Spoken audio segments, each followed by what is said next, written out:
gold is around $4,000 an ounce is foreign central banks have been buying gold instead of dollars. So instead of holding dollars and then buying U.S. Treasuries, those dollars, they're selling their dollars and buying gold and just putting the gold in a vault.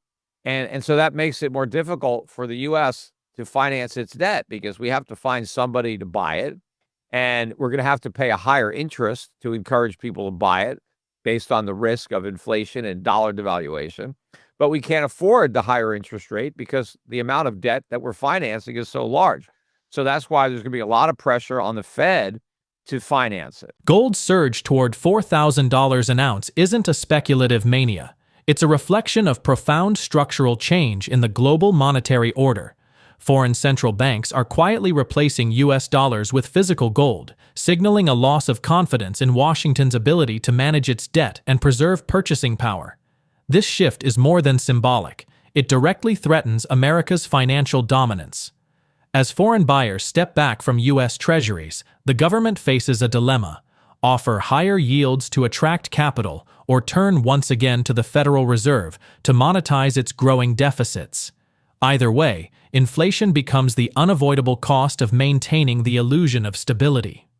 Peter Schiff, a seasoned economist and longtime advocate for sound money, explains that this cycle of debt monetization and inflation is effectively a hidden tax on savers. As governments print to cover their obligations, the value of every currency unit declines, eroding purchasing power in plain sight.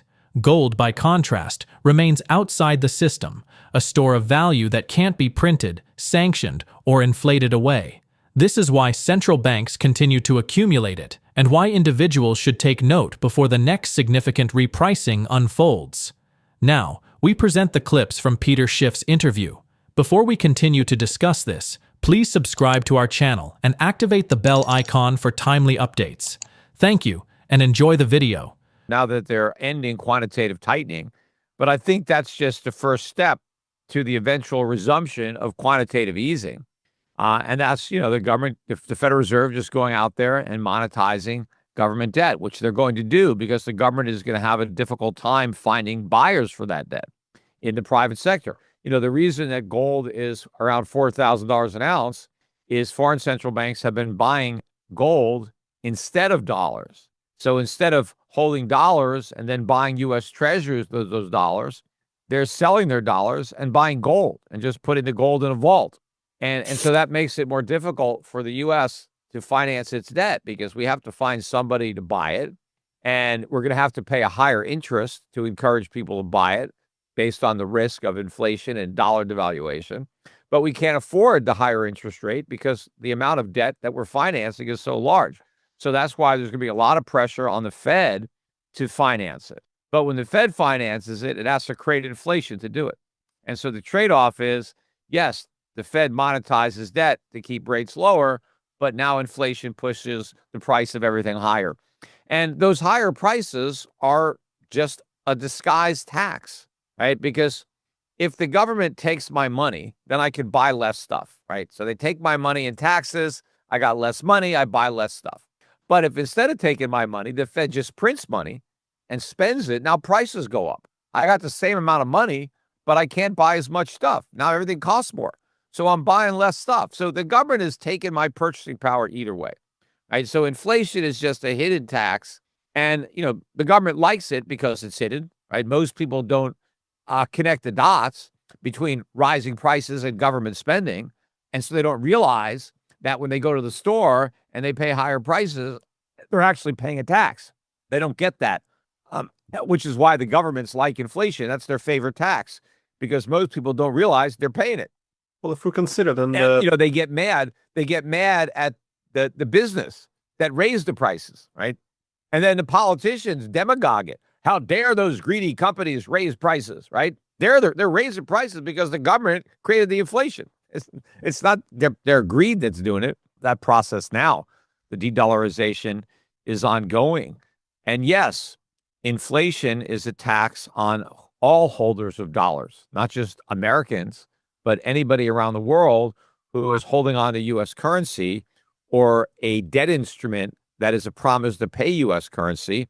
You're paying a share of that inflation tax. And I think more foreigners, and in particular central banks, don't want to pay that tax, especially since the tax is going to go a lot higher. And so that's why they're cashing out of their dollars and they're moving into gold. And that's why the price is $4,000, because a lot of central banks have been buying gold and pushed up the price. And a lot more are going to be buying gold as an alternative to the dollar. I think it's the best alternative to the dollar. And I think a lot of people who are very complacent about the dollar's role as the reserve currency, which is the very basis of our consumer economy and credit bubble economy, people think that we have nothing to worry about because there's no other currency that's positioned to replace us. They say we're the cleanest dirty shirt in the hamper, which, may be true, maybe not. I mean, I think we're dirtier than some of the shirts, but I agree that pretty much all of the fiat currencies are in that hamper. But um, gold is not in there. Gold is pristine. Gold is real money. And so when people are convinced that the dollar's status is safe because the euro is not ready to take its place, or the yen or the pound or the RMB, they're overlooking the obvious alternative, which is gold. And that's what's happening. You don't have to back your currency with dollars. You can back your currency with gold. Gold is your primary reserve. It's a lot better than a currency because it's not simultaneously somebody else's liability. You don't have to worry about being sanctioned, because if you own gold and you've got it in your vaults, it's yours.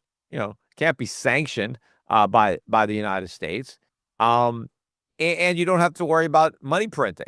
You don't have to worry about deficit spending. Gold's value is going to be maintained. So this is what's happening. The world has woken up. They don't want to play this game anymore. The dollar's days as the reserve currency are numbered. I just don't know how big that number is. Nobody does. But it gets smaller every day. Every day we're a day closer to the end of it. Gold isn't the only, store of value that you could buy. I mean, you could obviously buy other precious metals. I think silver is, looking very good here. I think it's still even cheaper than gold. It's around $48 an ounce. I think that's a good value. It got as high as 54 and change just a couple of weeks ago. 50 used to be the double top. We've now taken that out. So I think we've got a lot of upside in silver. We don't have that big resistance anymore. We've already pierced it. But you could buy real assets. I mean, I like foreign equities. We buy a lot of good dividend paying foreign stocks that I think are going to, throw off really good, real returns, both dividends and capital appreciation for clients. So, we invest in a lot of stocks. I manage mutual funds that I think will do very well. People can get information on all of my funds, which can be bought no load at a discount broker at europac.com, or you can talk to our representatives about setting up an account with me for us to manage here in the types of stocks that would do really well in this environment. For gold, you should contact Schiff Gold and pick up some gold and silver. You can do it completely online. We'll either ship it to you or you can, have it stored. Either way, but you can own physical gold and silver just, through Schiff Gold, which I would recommend. As far as, Bitcoin, yeah, look, there are people who believe Bitcoin is digital gold. I believe they're wrong. I don't think it's digital gold. I think that's the meme that you use to market Bitcoin, but I don't think it's any more digital gold than an image of a hamburger would be digital food.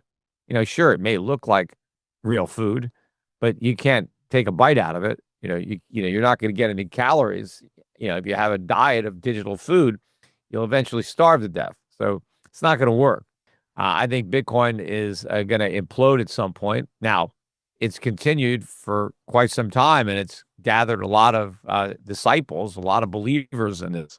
And so when you're buying Bitcoin, you're making a bet that more people will believe in it in the future than who believe in it now. You have to really believe that nothing is something.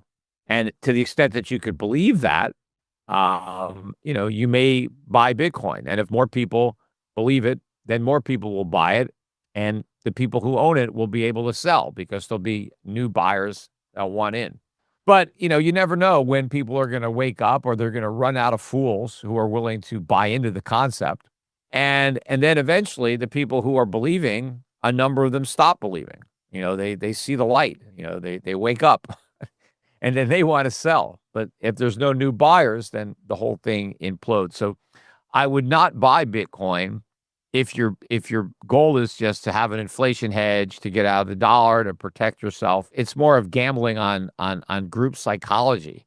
Yeah, a lot of events could happen that may drive more people into Bitcoin, right? High inflation, a dollar crash, more people could be seeking a safe haven. And if they end up seeking that safe haven in Bitcoin, then Bitcoin can go up. But they may not. They may come to their senses and Bitcoin can crash. But I think gold's not going to crash. I mean, I think gold really is what Bitcoin pretends to be. And so I'd rather just buy the real thing or buy silver or something else that's tangible or invest in the gold mining stocks. I think they're going to go up a lot more than gold. I think they're even cheaper than the metals. Gold stands as the only proper form of money that the Federal Reserve cannot create, and that's precisely why its purchasing power endures while fiat currencies erode. In a functioning capitalist system, prices should naturally fall over time as innovation and efficiency drive costs lower. Yet under the inflationary grip of central banking, the opposite occurs. Everything becomes more expensive, not because of growth, but because of currency debasement. The illusion of prosperity is maintained by printed money, not real productivity. Meanwhile, political leaders continue to tout the strongest economy in history, even as public sentiment tells a different story. Rising costs, weakening purchasing power, and stagnant real wages expose the disconnect between official narratives and lived reality. Economic confidence is eroding, and the trade war rhetoric adds another layer of instability, burdening working Americans with higher prices through tariffs and inflation. The result is a silent transfer of wealth, from savers and wage earners to governments and debt holders, sustained by policy deception. In this environment, tangible assets, foreign equities, and precious metals offer not just opportunity, but protection. The global shift away from the dollar is accelerating, and those who act early will weather the storm best. Let's get back to the interview. Gold is money that the Federal Reserve can't create out of thin air, right? And so its purchasing power is going to be maintained. In fact, gold's purchasing power goes up because prices are supposed to come down. That's how capitalism works. We come up with more efficient ways to produce things. We develop economies of scale, and prices are supposed to go down. And if you measure prices in real money, they do go down. It's only when you're stuck with a fiat currency created by a government that we experience rising prices. If you're claiming that the economy is booming, and Trump doesn't just say it's booming, it's the strongest in the history of the country. So that means it's the biggest boom, right? It's bigger than the Roaring '20s, right? It's never been this good. And he says it's the hottest economy in the world. So it's the strongest economy in the history of America, and it's the strongest economy in the world. That's inconsistent with demanding that the Federal Reserve slash interest rates. But it's also inconsistent with the public. I just saw yesterday, Donald Trump's approval ratings on the economy, just on the economy, are the lowest they've ever been. That includes his first term. I think he's got about a 33% approval rating on the economy. 60% of the people disapprove of his handling of the economy. Now, if the economy were doing great, you would figure that more people would give him credit for it, right? I mean, usually whether the economy is good or bad, even if it's got nothing to do with the president gets the blame if it's bad, and he gets the credit if it's good. And so if the public is saying they're unhappy with the way Trump is handling the economy, what does that tell you about their personal experience of the economy? Right? The economy is not doing well, and that's why they're blaming Trump and saying, I don't like the way he's handling the economy. If we had the strongest economy in history, then Trump's poll numbers should reflect that.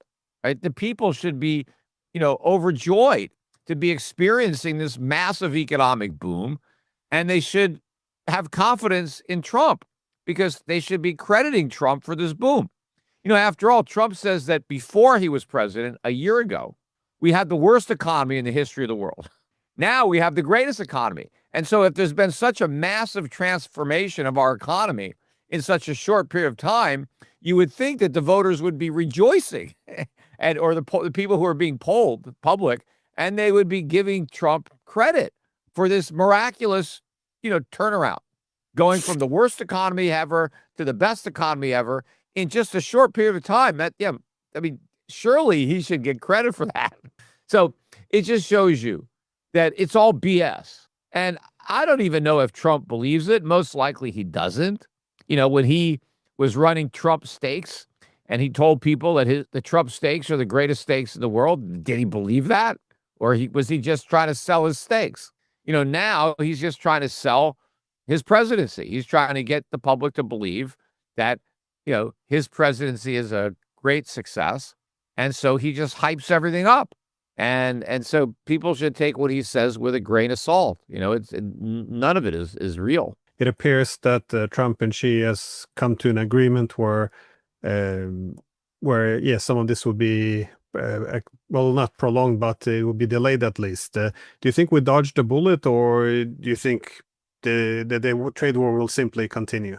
Well, I mean, I think the trade war is going to continue for as long as it's politically advantageous for Trump to wage it. But it does damage the economy, whether he realizes it or not. And so I think that it won't escalate to match his rhetoric. And to the extent that he does, threaten, 100% tariffs, it's just talk. Right now he's got the nickname Taco. Trump always chickens out. And I think as he, makes these threats, more and more it's going to be like, the boy who cried tariff. Eventually people will realize that, it's not really going to happen. But there are tariffs, right? It's not like there are no tariffs.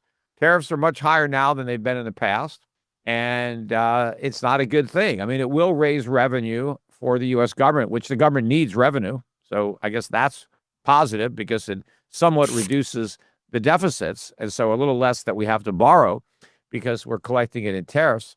But the tariffs are being paid by Americans. They're not being paid by the Chinese or the Canadians or the Mexicans. They're being paid by Americans, and they're being paid by the working class, the poor, the very people that Trump claims that he's the champion of. They're the ones that are picking up the bill for the tariffs. I think getting out of U.S. assets, getting more into the global assets is what people need to do. That's what worked in the 70s. You got killed in the 70s if you stuck with the U.S. market. But if you invested abroad, you made a fortune. I think this time, it'll be even better because the problems are even worse. And so I think the relative outperformance between foreign markets and the U.S. will be even greater. And of course, the appreciation in commodities, gold. You got to buy some gold and silver. The illusion of economic strength is beginning to fade. While headlines celebrate stability and growth, the foundation beneath is quietly eroding. Inflation continues to act as a hidden tax, draining purchasing power from everyday citizens while enriching those closest to the money printer.